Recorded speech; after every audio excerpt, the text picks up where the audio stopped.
ವೀಕ್ಷಕರೇ ಎಲ್ಲರಿಗೂ ನಮಸ್ಕಾರಗಳು. Welcome to my channel. DK. ಶಿವಕುಮಾರ್ಗೆ ಸಿಎಂ ಸ್ಥಾನದ ಚರ್ಚೆ ನಡುವೆ ಕೋಡಿಶ್ರೀಗಳ ಸ್ಫೋಟ ಭವಿಷ್ಯ. ಬೆಳಗಾವಿ ನಾಯಕತ್ವ ಬದಲಾವಣೆ, ಕುರ್ಚಿ ಕಾದಾಟದ ರಾಜಕೀಯ ಮತ್ತೆ ಗರಿಗೇರಿದರೆ ಬ್ರೇಕ್ ಫಾಸ್ಟ್. ಡಿನ್ನರ್ ಯಾವುದೇ ಮೀಟಿಂಗ್ ಮಾಡಿದ್ರೂ ರಾಜ್ಯ ಕಾಂಗ್ರೆಸ್ನಲ್ಲಿ ಗೊಂದಲ ತಪ್ಪಿದ್ದಲ್ಲ. ಚರ್ಚೆ ಮುಗಿದಿಲ್ಲ. ಕಳೆದೆರಡು ತಿಂಗಳಿಂದ ನಡೀತಿರೋ ಈ ಕುರ್ಚಿ ಸರ್ಕಸ್ಗೆ ತೆರೆ ಬಿದ್ದಿಲ್ಲ. ಈ ಬಾರಿ ಸಿದ್ದರಾಮಯ್ಯ ಸಿಎಂ ಸೀಟು ಬಿಡೋದು ಪಕ್ಕ ಎನ್ನುತ್ತಿರುವಾಗಲೇ ಅಯಿಂದ ಕೂಗು ಜೋರಾಗಿದೆ.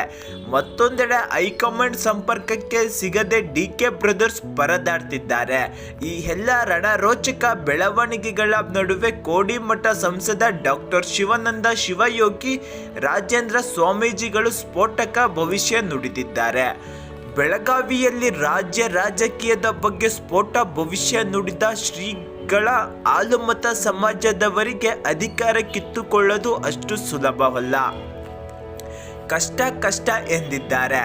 ತಾನಾಗಿಯೇ ಸಿದ್ದರಾಮಯ್ಯ ಅವರ ಅಧಿಕಾರ ಬಿಟ್ಟುಕೊಟ್ರೆ ಮಾತ್ರ ಬೇರೆಯವರಿಗೆ ಅವಕಾಶ ಸಿಗಬಹುದು ಎಂದು ಕೋಡಿ ಶ್ರೀ ಸ್ವಾಮೀಜಿ ಭವಿಷ್ಯ ನುಡಿದಿದ್ದಾರೆ. ಸಿದ್ದರಾಮಯ್ಯ ತಾನೇ ಅಧಿಕಾರ ಬಿಟ್ಟು ಕೊಡೋವರೆಗೂ ಡಿ.ಕೆ.ಶಿಗೆ ಅಧಿಕಾರ ಸಿಗೋದಿಲ್ಲ ಅಂತ ಪರೋಕ್ಷವಾಗಿ ಸ್ವಾಮೀಜಿ ಹೇಳಿಕೆ ನೀಡಿದ್ದಾರೆ. ಸಿಎಂ ಕುರ್ಚಿ ಏರುವ ಕನಸು ಕಾಣುತ್ತಿರುವ ಡಿ.ಕೆ. ಶಿವಕುಮಾರ್ಗೆ ಸಿಎಂ ಸ್ಥಾನ ಕನಸಾಗುತ್ತಾ ಎನ್ನುವ ಪ್ರಶ್ನೆ ಮೂಡಿಸಿದ ಕೋಡಿಶ್ರೀ ಭವಿಷ್ಯ. ಇನ್ನು ಸಂಕ್ರಾಂತಿ ಕಳೆಯಬೇಕು ಎಂದ ಕೋಡಿಶ್ರೀಗಳು ಅರಸನ ಅರಮನೆಗೆ ಕಾರ್ಮೋಡ ಕವಿದಿದೆ. ಅರಸನ ಭಂಡಾರವೇ ಬಜೆಟ್ ಎಂದಿದ್ದಾರೆ. ವರ್ಷದ ಬಜೆಟ್ ಮುಗಿದ ಬಳಿಕ ಅವರಾಗಿ ಸ್ಥಾನ ಬಿಟ್ಟು ಕೊಟ್ಟರೆ ಮಾತ್ರ ಬೇರೆಯವರಿಗೆ ಅವಕಾಶವಿದೆ, ಇಲ್ಲವಾದರೆ ಕಷ್ಟವಿದೆ. ಕೇಂದ್ರದಲ್ಲೂ ಪರಿಸ್ಥಿತಿ ಬದಲಾವಣೆ ಕಷ್ಟವಾಗುತ್ತೆ ಎಂದ ಸ್ವಾಮೀಜಿ ಭವಿಷ್ಯ ನುಡಿದಿದ್ದಾರೆ.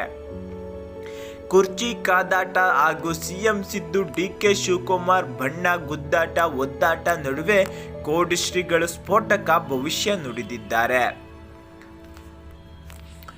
ವೀಕ್ಷಕರೇ, ಇದರ ಬಗ್ಗೆ ನಿಮ್ಮ ಅಭಿಪ್ರಾಯ ಏನೆಂದು ತಪ್ಪದೆ ಕಮೆಂಟ್ ಮಾಡಿ.